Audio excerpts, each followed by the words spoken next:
Olhos de onda do mar, Buritininha palmeira, lá da vereda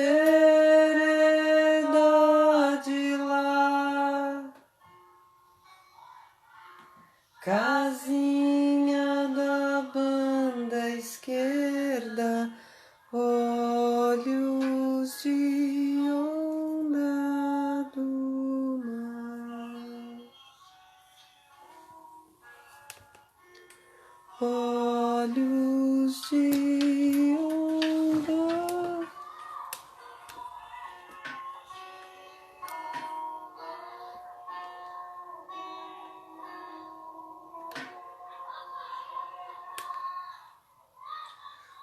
Buriti, minha palmeira, lá da vereda de lá. Casinha da banda esquerda, olhos de onda do mar. Olá, pessoal, boa noite.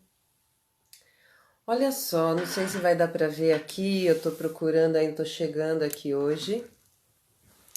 Nós vamos ter uma conversa com a Mônica Gama. Olá, boa noite para quem chega. Eu vou acenando por enquanto.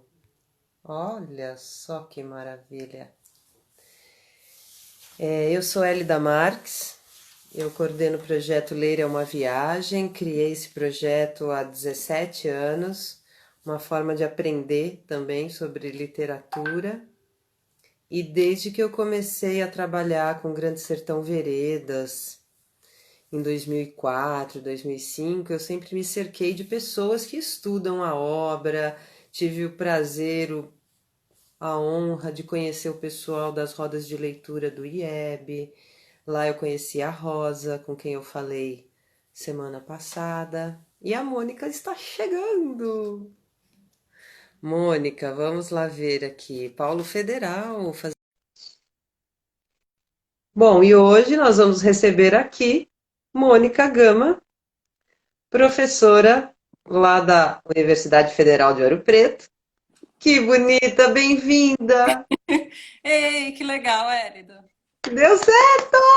Ei, que bom. Mônica, estamos ao vivo, então eu vou fazer só umas falas assim para ficar meio institucionalizado, né? Aquela coisa que quando a posteridade Hum, assistir esta live vai saber do que se trata. Vamos para os preâmbulos, depois a gente descamba-los.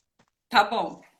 Você está bem aí na sua casa, em Ouro Tô- Preto? Eu que não sou de fazer nada, nem online, nem arrumações, nem nada assim, fiz um cantinho especial para você aqui, porque você merece.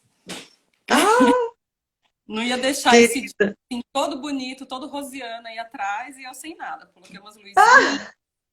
E eu nem avisei que eu ia fazer isso, né? Não, tá sempre lindo aí. Ah, eu brinco de casinha, de cenáriozinho.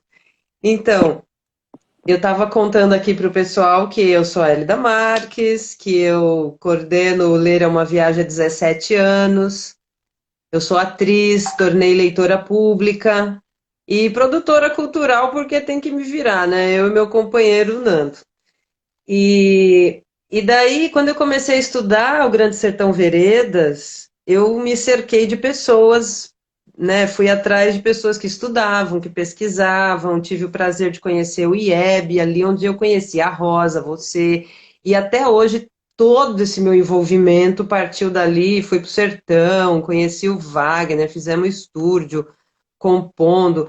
Então, assim, eu sou uma leitora que, que foi atrás da obra por conta de algumas identificações, sabe?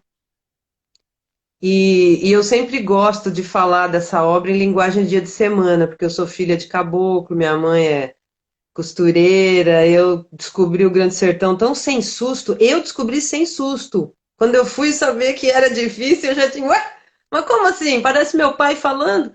Então, assim, eu sempre gosto, assim como a gente vai conversar hoje, que eu falei, né, antes, de conversar em linguagem de dia de semana.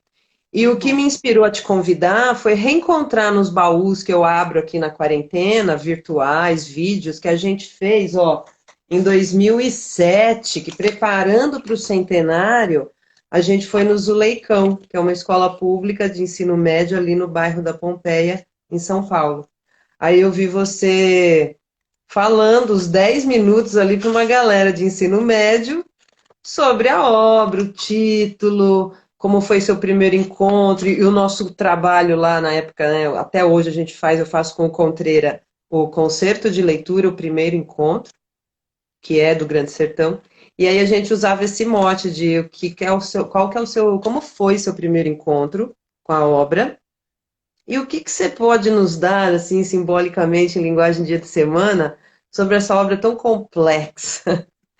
E aí eu gostaria que você mesma falasse, assim, como é que você está agora, né, em Ouro Preto, e como você chegou no Grande Sertão.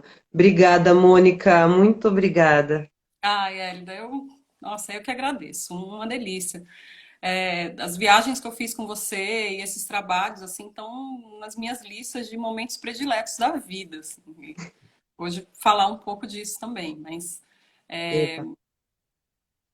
acho que essa coisa assim, né? Como eu cheguei no Guimarães. Eu não cheguei fácil no Guimarães, né? Não tive essa sorte que você teve, assim, de chegar fácil.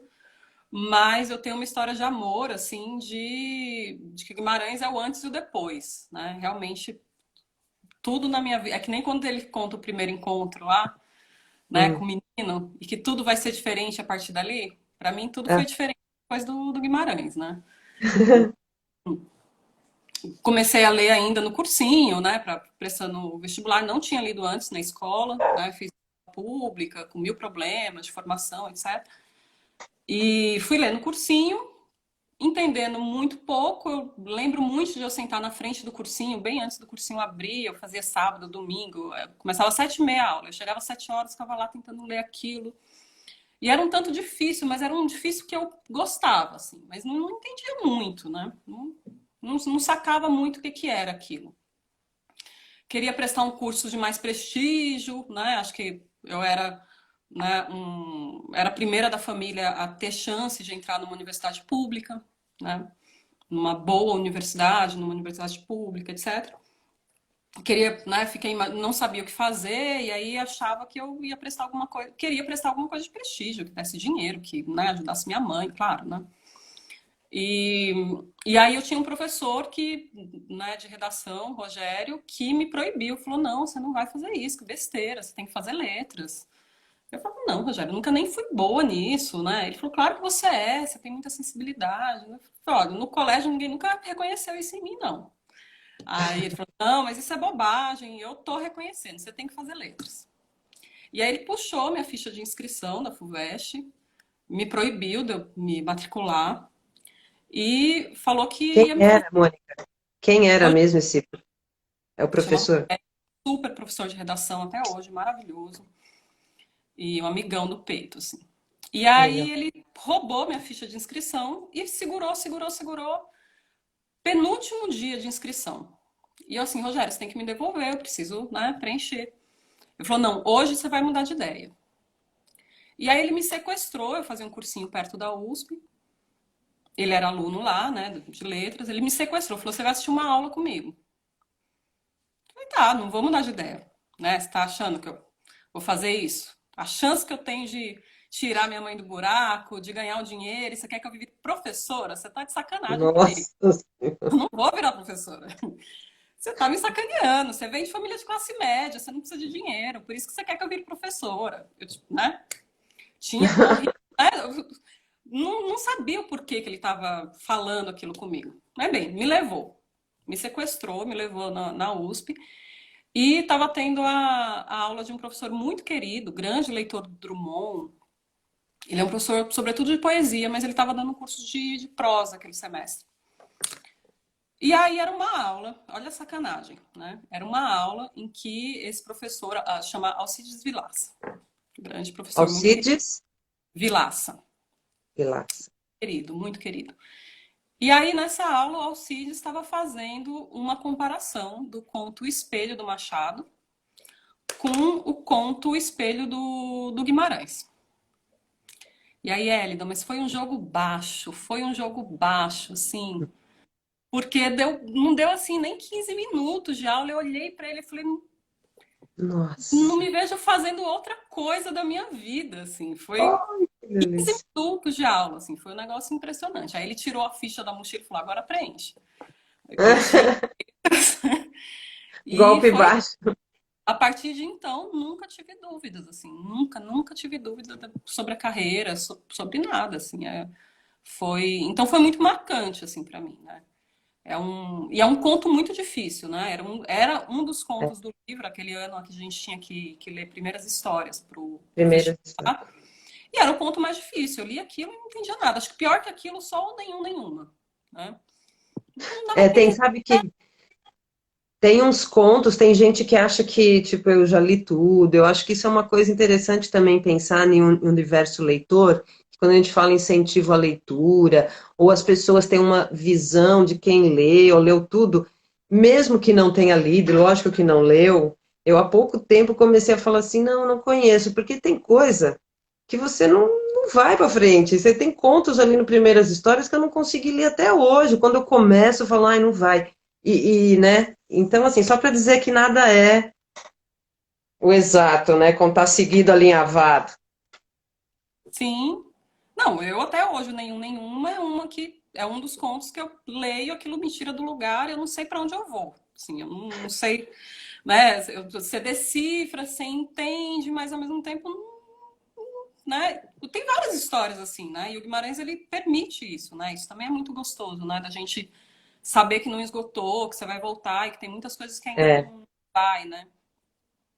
Mas bem, aí entrei na letras e E essa aí história que você contava que não queria acabou tendo que ler por causa da Adélia. sim, aí eu entrei, né, na letras e logo de cara, tem alguns alunos aí assistindo, ó, o Vitor acabou de entrar, ele vai chegar na E, hora que eu vou falar sobre ele. Eu gente, até a gente fiz, pode ficar falando das pessoas aqui assim, é uma bagunça? Ah, pô, boa noite. falar do Vitor é especial, tem que falar do Claro. Vitor. Não, eu quero aprender tudo aqui, fazer tudo o que eu também ninguém faz, inventar. Ó, eu arrumei a cadeira aqui, eu tô na sala, mas só pra ficar com o quadrinho do Vitor ali atrás, ó. Ah, Porque ele tinha que participar hoje. que lindo. Porque ele É tem ele tudo fazendo yoga, na página. fazendo. Aí eu entrei na letras, e aí, como, né, tem vários alunos assistindo, a Juliana tá aí, né, a Dai, e aí elas sabem, né, elas podem dizer que na letras, logo quando a gente entra, tem esse medo dos autores canônicos, né? A gente fala, ai, nossa, mas tem tanta coisa escrita sobre esses autores, e são tão geniais, e são tão incríveis. E aí a gente começa quase com uma.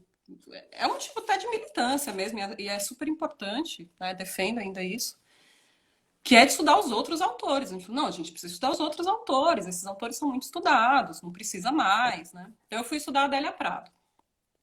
Era uma... Gostava muito, né? Fui estudar. E aí não é que a Adélia me dá outra rasteira, né? Porque aí lendo a Adélia, li aquilo, eu falei, gente, mas isso é muito rosiano. Mas isso é muito rosiano. Aí teve uma hora que não dava. Essa primeira iniciação ela foi jogada fora, quase, assim, porque não. Chegou no momento em que eu, né, ao mesmo tempo conheci o Vitor, que entrou aí na nossa live agora. Ele era Grande. já estagiário no IEB, trabalhava lá. E eu lembro conhecer ele na frente do bandejão e ele falando que trabalhava com o acervo do Guimarães, e ele é do jornalismo. Aí eu, com aquela revolta, né? Que desaforo, né? Esse é um espaço que é para os alunos de letras. Por que tem um aluno de jornalismo trabalhando com. Eu virei para ele e perguntei na lata. Eu falei, por que você tá roubando vaga da gente? Entendeu? Não tinha que estar aí, não. Desaforada, né? E foi aí que vocês viraram amigos. Nossa, irmãos, irmãos. Mas e foi um super encontro, né? Então esse foi meu segundo grande primeiro encontro, porque foi aí que ele falou do IEB, mesmo morando em cima, né? Meu prédio, a minha moradia era exatamente em cima do IEB. Eu nunca descobriria o que que era. E aí, com ele, contando que ele trabalhava lá, eu falei, ah, quer saber de uma? Se tem aluno do jornalismo, eu vou também. Que negócio é esse? Tem isso não, vou pra lá. E aí fui, super desaforada, prestei uma provinha que tinha lá e fui trabalhar no IEP. E aí vi ele, eu trabalhava em outro acervo, e vi ele trabalhando com os manuscritos do Guimarães. Aí ia lá, Vitor, me mostra. Aí ele ficava me mostrando os negócios. Aí fui apaixonando, fui apaixonando. Aí ele ia sempre na Semana Rosiana. Aí, Uhum. em Codisburgo. Todo mundo que tá vendo, super convidados aí. Vamos pro Codisburgo. Aliás, acho que vai ter umas semanas rosianas virtuais Ai, vai ser o jeito, né? Mas esse ano, é. Mas aí você foi a primeira vez, foi em 2004? Você lembra? não, isso foi 2002. Foi 2002. Ou 2001. Porque eu Vitor. fui em 2004 a primeira vez. Que eu, Ah, a até a gente tem. gente deu uma oficina, né, na Casa Museu de Guimarães Rosa, com a Beth e o Vitor, eu acho. O Éramos Vitor nós. deu tudo, você lembra? Oi? O Vitor deu oficina de tudo. Ele deu oficina de fotografia, de coral, de leitura. Ah, e o Vitor é incrível. Vitor, a gente ama. É, Vitor, a gente te ama. Muito parceiro também. Aí foi isso. Aí eu fui acho que foi 2001 ou 2002, e aí fiquei indo muitos, muitos anos seguidos, assim, né? Que foi aí quando a gente se conheceu, né? Foi, que Aí foi delícia. quando, né, quando eu cheguei na Semana Rosiana, já nessa primeira vez, aí essa coisa de não estudar escritor canônico foi por terra. Porque aí eu vi aquelas pessoas super apaixonadas pelo Guimarães. E aquelas pessoas, assim, de todas as idades, né? Então a gente via criancinha vendo peça e declamando, e via aquelas idosas cantando as músicas lá, geralmente nas oficinas do Vitor, que adorava a terceira idade, né, Vitor? E aí sempre a gente lá. E aí aquilo era muito mágico, né? De você ver assim todas as idades, né? Pessoas, né? Você tinha o camponês que ia ali na Semana Rosiana ver alguma coisa, né? Você tinha o professor universitário, né? Você tinha gente do Brasil inteiro, né? Gente do Brasil É, inteiro. Muito bonito de ver, né? momentos maravilhosos, né? Parece que lá, quando rolava esses encontros, não sei, eu vou. Mas acho que tinha uma tentativa de todo mundo ser menos. A Hum? gente ia lá para ser menos, para parar e conversar, para ouvir história, para acordar de manhã, para ter outros ritmos internos, não é? É, E assim, não sei, é tão inspirador, cada um encontra o seu sertão, né? Cada um a gente faz música, outros vão bordar, outros vão só fazer café e ficar conversando.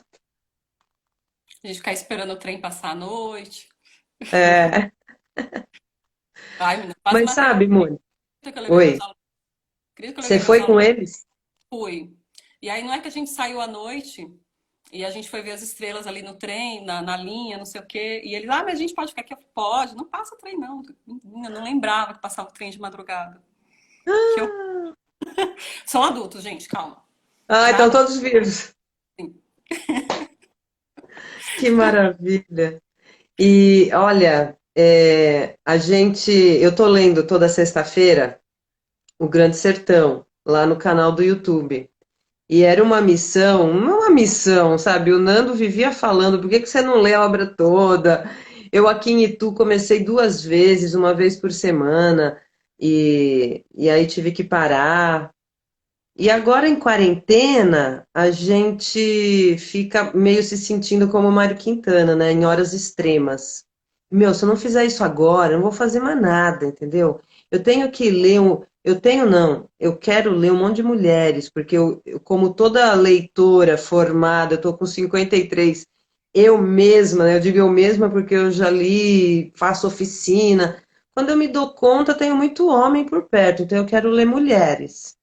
Então, eu comecei a selecionar minhas escritoras, eu comecei a escrever, inventei, não, agora. Só que assim, também não tem como sair do Guimarães, e agora também alguns Machado e Mário Quintana, quer dizer, também eu acho que não é legal ficar só boicotando isso, mas eu tô sentindo a necessidade de fazer o Grande Sertão, porque ele é um retrato do Brasil, porque ele tem mil possibilidades de leitura, porque eu me vejo dentro dele, porque eu gosto, pronto, acabou, porque eu sei que eu leio bem, as pessoas entendem, então é uma contribuição da minha parte.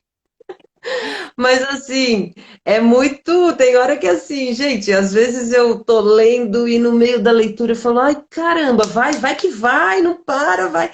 E acho que as pessoas também sentem isso. E isso se dá mais assim nas primeiras 100 páginas, depois a gente acaba assim, eu sempre digo que acaba retomando aquelas 100 primeiras páginas de um modo mais organizado, digamos. Aí você começa a reouvir coisas, então essas emoções assim também vêm um pouco depois, porque é como a própria ato da escrita, do se formar leitor, de você, meu, não é fácil, não é? Você tem que garimpar. Tem Uhum. coisa que você fala, nossa, olha isso, né? Então eu queria, e você falou no vídeo que eu vi há 10 anos, né? Tantos anos atrás, o ritmo da obra, né? E aí, desde que você falou esse ritmo que está no título, eu fiquei também pensando na vida, no que acontece também no ato da leitura da obra. É muito forte o que você falou e fez sentido para mim. Então, eu queria que você desse uma explicação aí poética disso tudo que eu acabei de falar. Do ritmo, em especial. É, porque eu achei interessante, Grande Sertão, Veredas, né? Ah, Uma mas coisa que, sabe? né? E que nessas 100 primeiras páginas eu sinto muito isso. Ele vai e volta, ele lembra Ah, de uma coisa, daí ele vai falar metafisicamente, aí ele volta para um caos. Aí ele, sabe, é o né? pacto, né? É o pacto. É. Então, é para falar desse pacto, né? Falar do título, né? Que o pessoal que já está acompanhando bastante, né? Vejo lá, É, né? A cura e tudo. Tem algo já de muito legal na obra que é o título, que é tema de muito debate. Parece muito simples, né? Grande Sertão, dois pontos, veredas, mas é um título que nessa simplicidade ele conseguiu sintetizar muita coisa, né?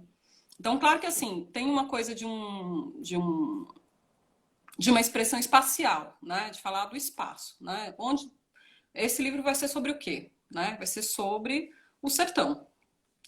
Não é qualquer sertão, é o grande sertão. Então, esse grande aí, ele vai dar a ideia tanto do tamanho, né, quanto da indeterminação, né? Que esse grande, assim, não é qualquer sertão, é um sertão grande. Que depois a gente vai descobrir que não é simplesmente grande, né? A gente vai ver logo na primeira página, o sertão está em todo lugar, né? Então, é, esse grande vai ganhar uma dimensão galáctica, né? É simplesmente tudo, né? Então não é simplesmente o sertão. Pensa assim, que na literatura brasileira a gente já tinha os sertões, né? Que já do é Euclides. bacana, né? A gente do Euclides da Cunha, que a gente já vai ter o plural, né? Os sertões. Então não é só o sertão. Então já tem algo de moderno, né? No Euclides, quando ele coloca os sertões, né? O Guimarães ele volta pro Sim, singular, né? Sertão, mas esse sertão que aparece no singular ali como se fosse um só, que poderia ser visto como um retorno, né? Assim, uma coisa, né? Uma coisa só, que coisa. Então não é tão moderno assim. Só que aí não, ele vai lá e faz o grande sertão, né? Então você tem essa indeterminação, tudo mais. Só que aí a gente tem os dois pontos e que aí ai, ai. muda todo o jogo. Aí a gente tem o plural, né?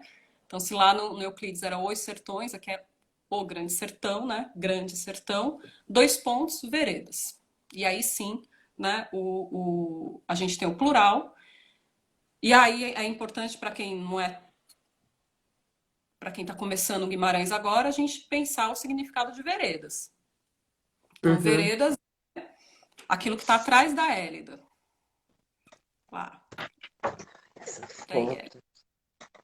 com a palma de Deus, né? O Buriti, que a certa altura ele vai chamar de a palma de Deus, que parece uma mão acenando, né? A mão de Deus acenando. Esse aqui, ó, só uma pausa, é do Germano Neto. Sim, lindo. Saudade de Rosa e Sertão. Então, as veredas, se a gente pensar enquanto bioma, né, enquanto realidade biológica, né, as veredas, elas são esses lugares úmidos no sertão. Então a gente veria o sertão, né, esse grande sertão é a parte seca, né, essa parte desértica, né, Já tem aqui, né? Olha que louco. e aí a gente tem a vereda, ai que lindo, Você morrão, conhece esse? é a do Quadrinhos, né? É. Ah, bem legal. E aí as veredas são é a parte úmida, né? Então é a parte que tem o afloramento de água e que, portanto, tem uma vegetação que é riquíssima. Então é um solo bem úmido e que perto das veredas, então a gente vai ter o nascimento das comunidades. Veredas, para a realidade do sertão, ela é um oásis, como o Paulo está falando, isso mesmo. Então é como se fosse Olha. um oásis, né? E o sertão, né, ele é todo formado por esses pequenos oásis. Então a gente tem uma parte muito seca, e de repente a palmeira linda, maravilhosa, né, o buriti, essa palmeira aí, que vai marcar o nosso sertão, né, as nossas veredas, perdão.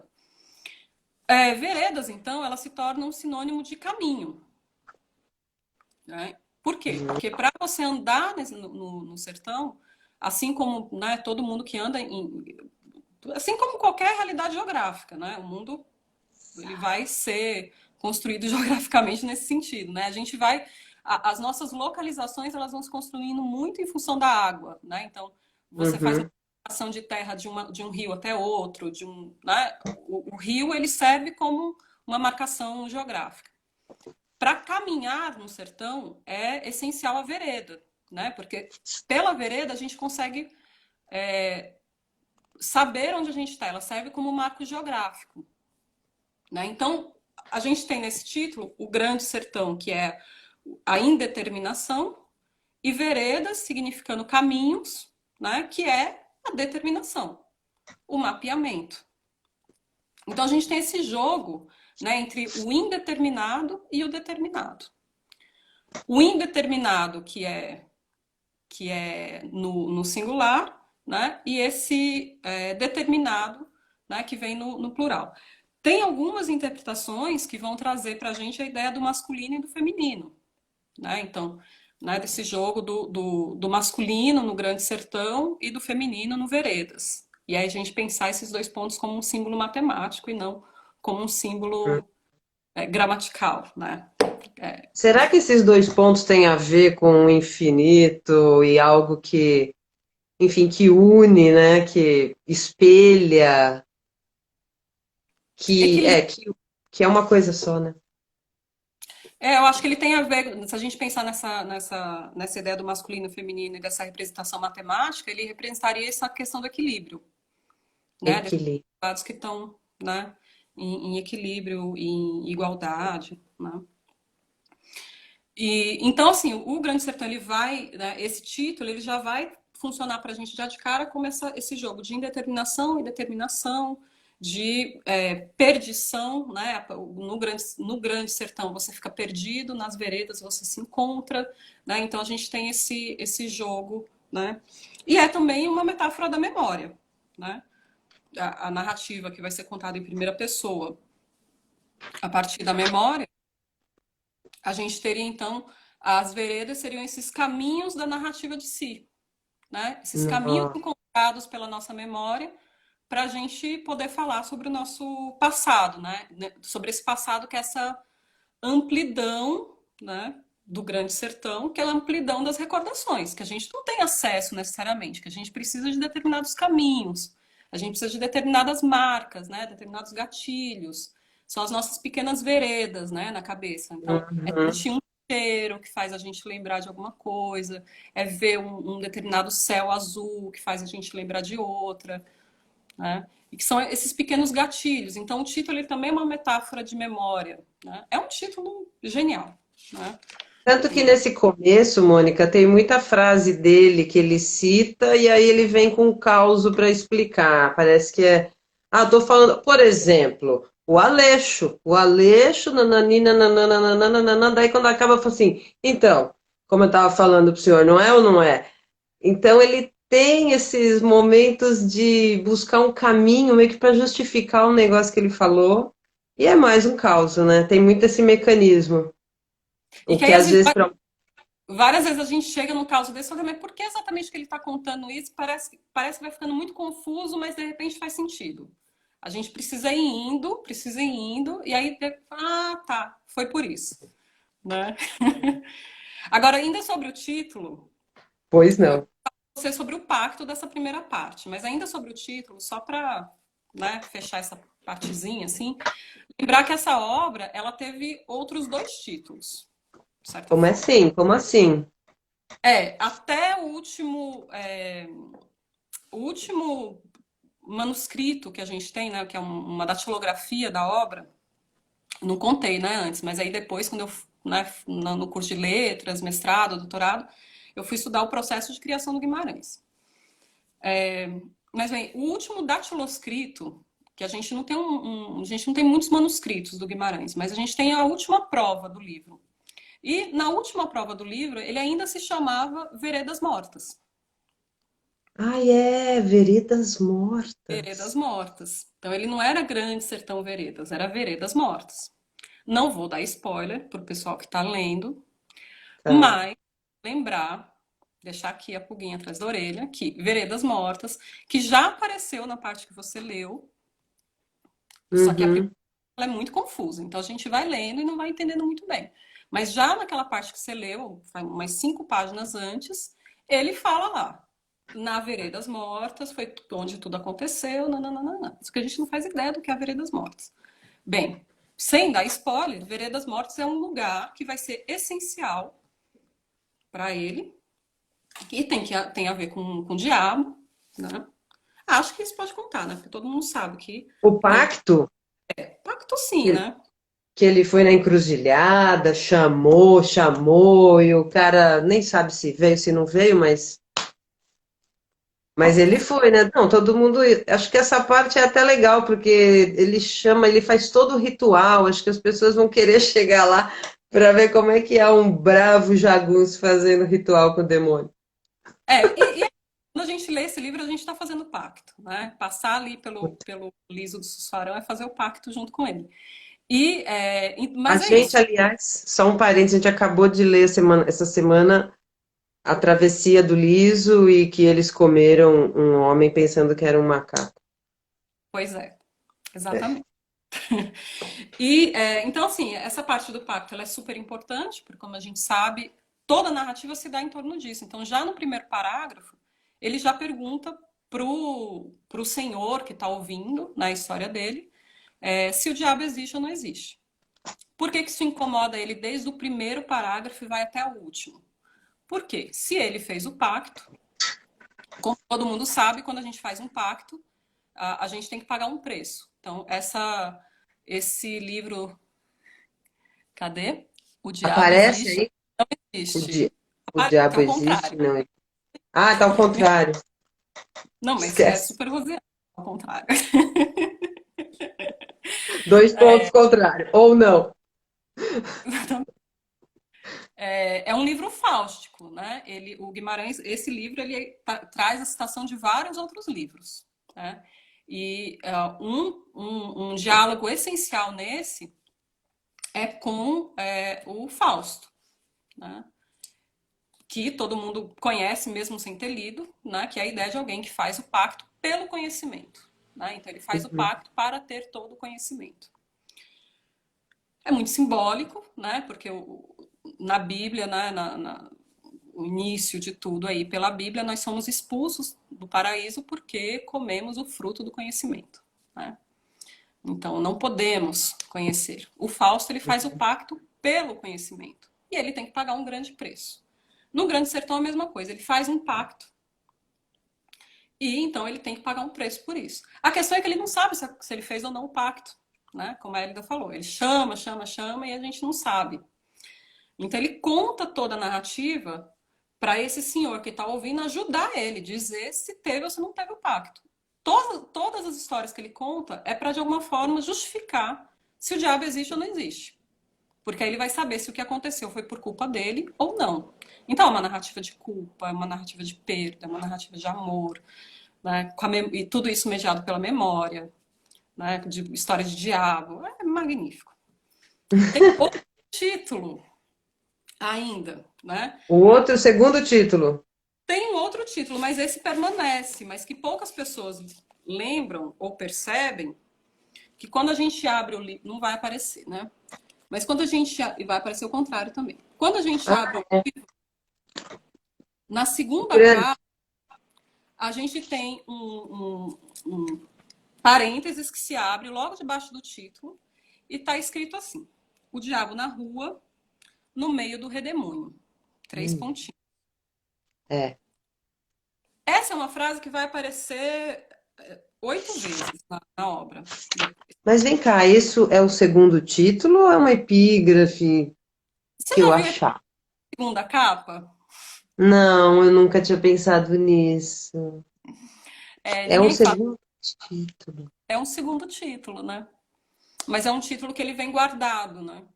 Mas ele é como se fosse um segundo título, é como se fosse um subtítulo, Ele é né? como se fosse os dois pontos, né? É como se fosse um segundo dois pontos, só que entre Ah, parênteses ainda. Por quê? entre E aí parênteses. tem que perguntar, né? Por que esse parênteses?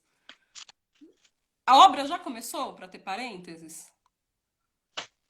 Não é, Nossa, não é epígrafe, não é dedicatória. O que é isso? É um segundo título, né? Só que ele aparece na segunda capa. Isso é bem legal, né? me diz uma coisa, na primeira vez que aparece isso no texto é quando ele está divagando, que tem momentos da narrativa que ele tá, tô falando um negócio aqui, mas nossa, aí ele vai para um lugar que ele pensa numa coisa e aí vem a frase, o diabo na rua no meio do redemoinho. Tá Aí na. reticências, aí ele volta e fala, hã? Que? Como se ele estivesse voltando. Então, assim, essa frase também foi dita no meio de um redemoinho de pensamentos, de memória. Exatamente.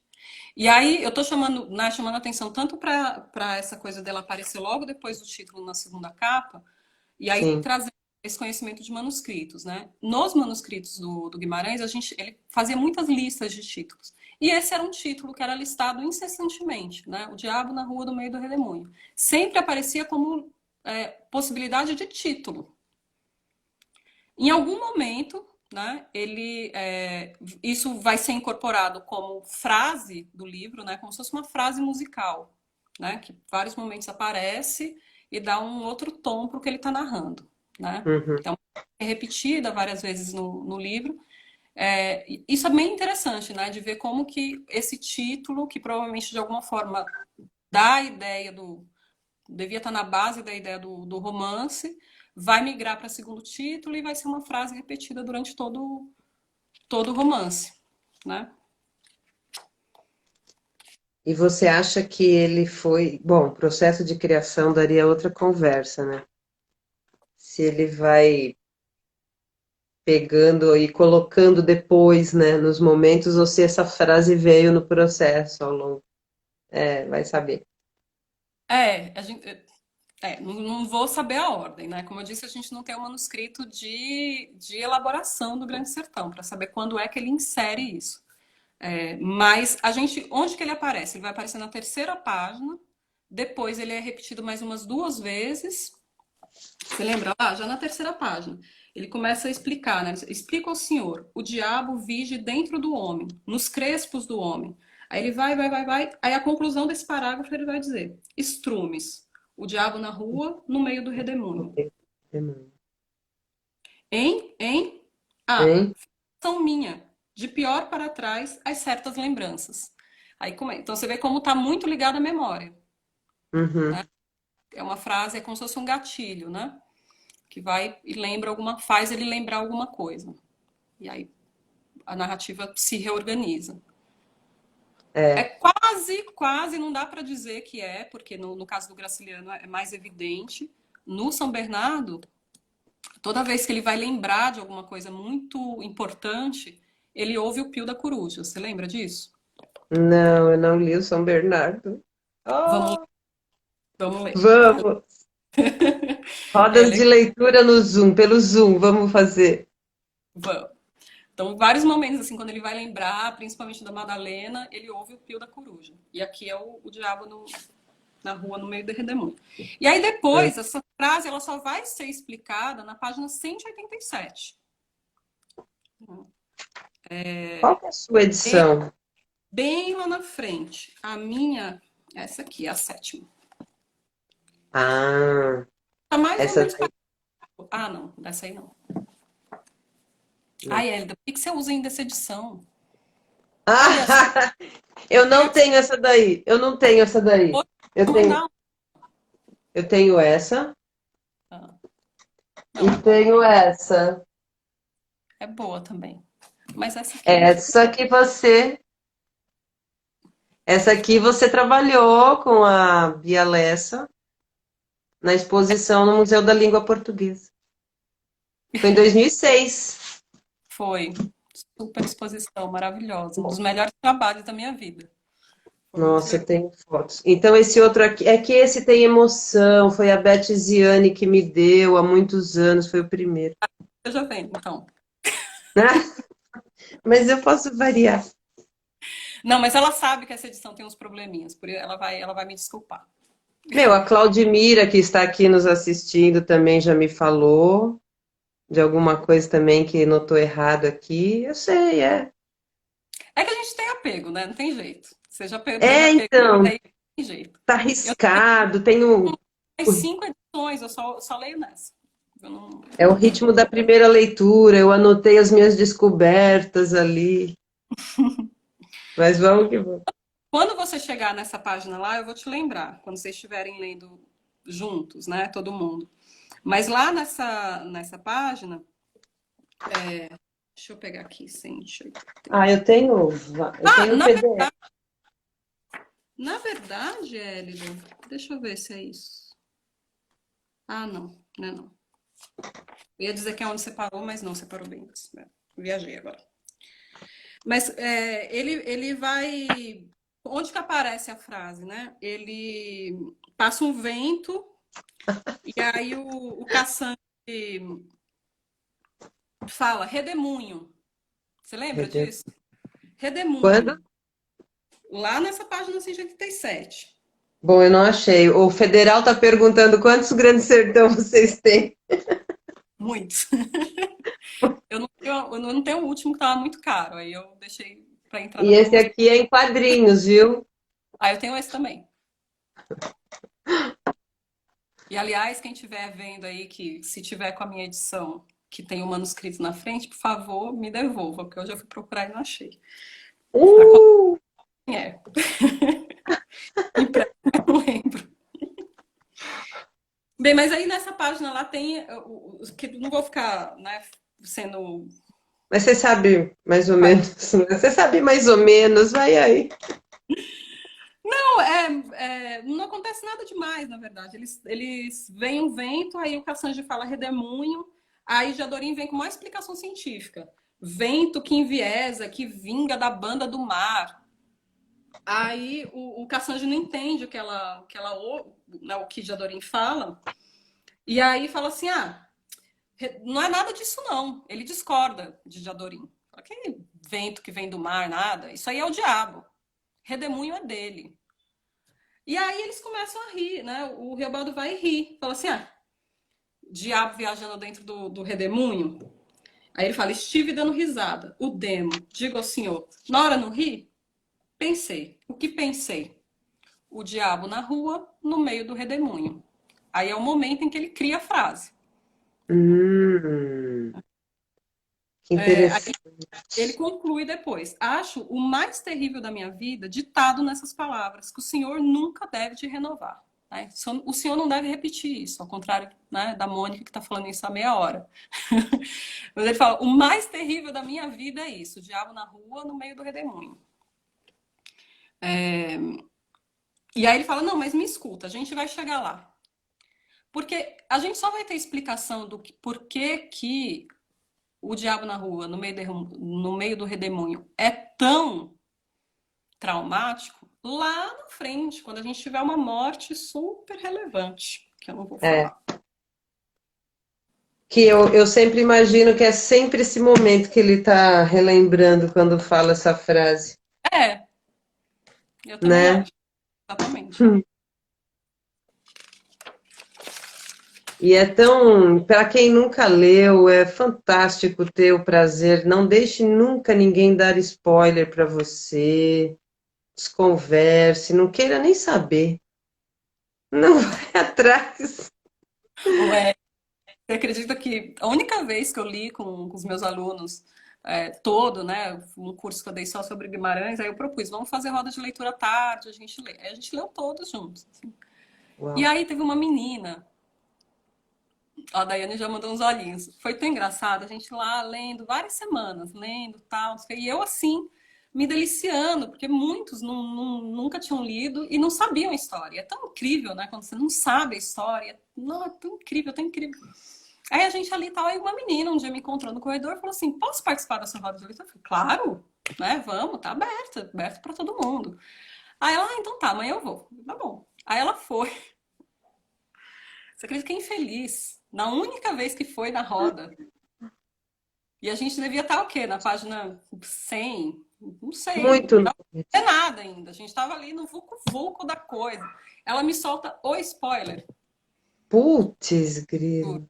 juro. Acho que eu nunca quis mal ao aluno, mas aquele dia realmente foi, foi uma traição, assim, eu não acreditava.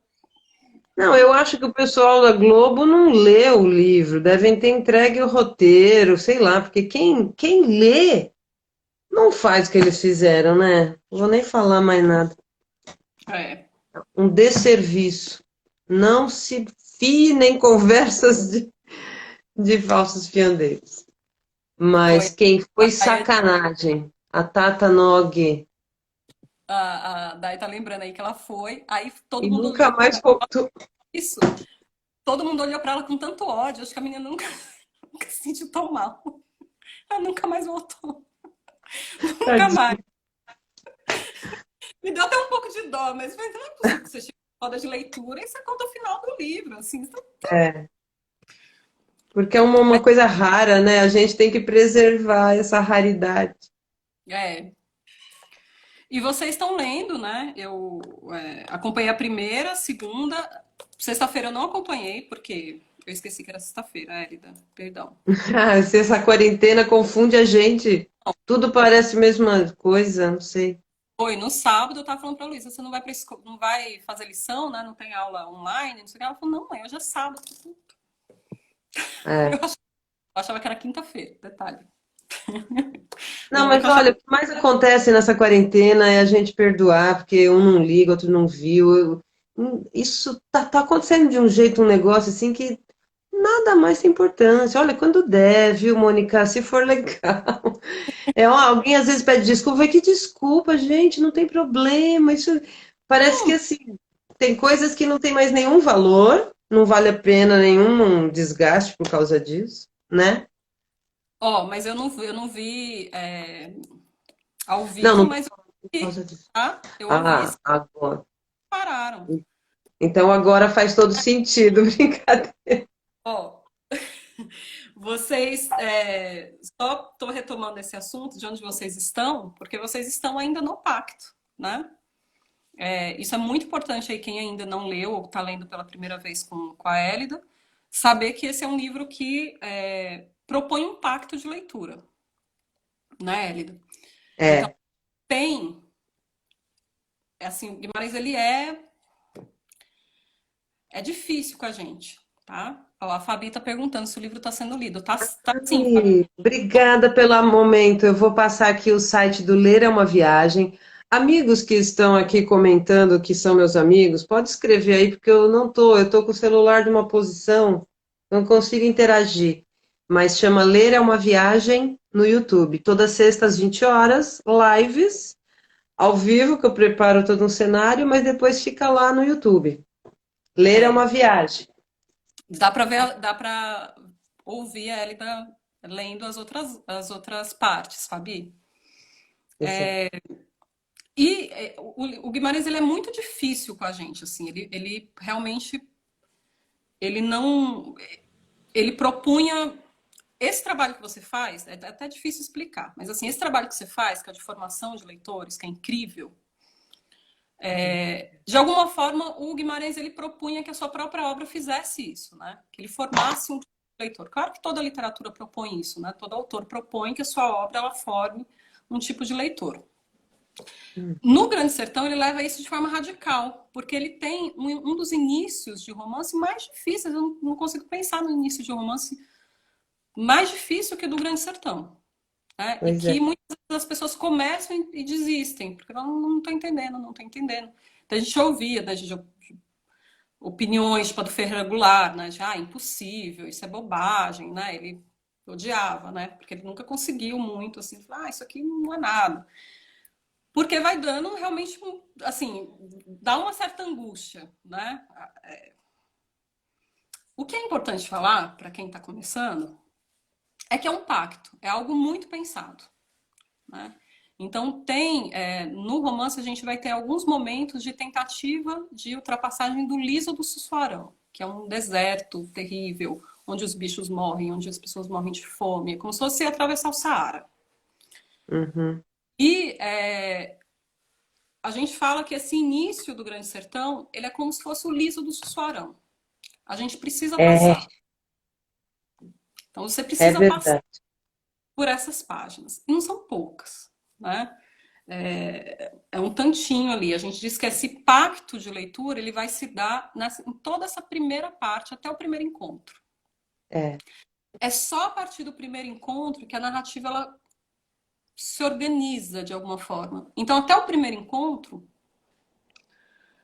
a gente tem alguém que está contando para outra pessoa, está contando para um senhor instruído, que está em viagem para conhecer o sertão, né? Ele foi lá conhecer o sertão. E o Riobaldo já de cara pergunta. Então veja só, o que a gente entende é que esse senhor ele fez uma pergunta para o Riobaldo. O que é o É, sertão? Como que é o sertão? A gente não sabe qual foi a pergunta exata porque a gente não tem a voz desse outro. É um monólogo, né? É um é. grande monólogo. Mas a gente tem a resposta do Riobaldo. A resposta são essas 600 páginas, né? 500 páginas. Senta aí que visita aqui em casa é para 3 dias, né? Exatamente. Então, ele vai dar uma resposta em 3 dias. Então, a gente sabe que a narrativa começa numa segunda-feira. E ele Sério? vai narrar. É, tá nessa Sabia? parte que você acabou de ler. Ele falou. Começa numa segunda o papo aí do Riobaldo? Sim, começa numa segunda-feira. Me passou. Você provo. Peraí. Não precisa, professora. Estou acreditando em tudo que você fala. Tá. Gente, mas é Aqui, que para mim o na metade tempo. 22, ele vai falar assim, ó. O senhor me desculpa. Fala assim, que já vai, já já. Ah, é? Hoje não. Amanhã não, não consinto. O senhor me desculpe. Mas empenho de minha amizade aceite. O senhor fica. Depois, quinta de manhã cedo, o senhor querendo ir, então vai. Mesmo se me der sentido sua falta. Mas hoje, amanhã não. Visita aqui em casa de 3 dias. Então começa na segunda, né? Segunda, terça, quarta. Ele fala, na quinta de manhã você pode ir. Ai, olha, é que contar seguido alinhavado, só as coisas de rasa e porta, brincadeira. Não, Claro, exatamente. mas é mesmo, não importava, né, que dia começou, nunca tinha pensado nisso. Mas ele fica lá 3 dias, ouvindo Ele fica tudo três. isso. E aí, a grande questão da dificuldade do livro é: o cara pergunta alguma coisa para ele. O que é o sertão? Me fala sobre o sertão. E ele responde com uma pergunta: o diabo existe? O livro inteiro é uma grande pergunta. O diabo existe? Então, a resposta é uma pergunta. Né? Então, ele vai dizer o que enfraquece. Aí ele vai falando sobre o diabo. O que enfraquece o diabo? Sofrer e amar. Filho também enfraquece o diabo. Só que é uma coisa meio Caetano Veloso, né? Ou não. Porque aí, para cada coisa que ele fala sim, ele fala assim: mas tem uma história. E aí ele prova É, exatamente o contrário. é muito Caetano Veloso. Fala, fala, fala, fala, fala. Ou não. Ou não, exatamente. E aí, alguém podia pensar assim: então é um romance muito religioso, porque é sobre o diabo. Ele fala assim: não, religião, ele fala que ele quer todas, né? E religião é para afastar o diabo? Não. Religião é para a gente não ficar doido. Só isso, é a serventia da religião. É desendoidecer, desdoidar. É. Então não é um livro. Reza é que sara da loucura, né? É muito bom. Bem, e aí nessa parte que você leu, né, a gente vai saber que ele tá velho, que ele tá de range-rede, ele tá aposentado, ele virou um fazendeiro e ele tá contando, né, o passado dele. A gente vai saber que Diadorim ensinou ele a ver a beleza, ele conheceu Inhorinhá. Na parte ali, quando ele conhece Inhorinhá, tem um ciúme, mas primeiro é ele que sente ciúme de Diadorim, porque Medeiros Vaz tinha falado para onde ia para Diadorim, mas não tinha falado para ele. É. Depois a gente tem o ciúme da Diadorim com Inhorinhá. Aí a gente tem o plano no Medeiros Vaz de atravessar o liso do Sussuarão, né? A primeira tentativa aí de atravessar o liso, né? Que foi a parte que você leu, né? Você Sim. parou aí, né?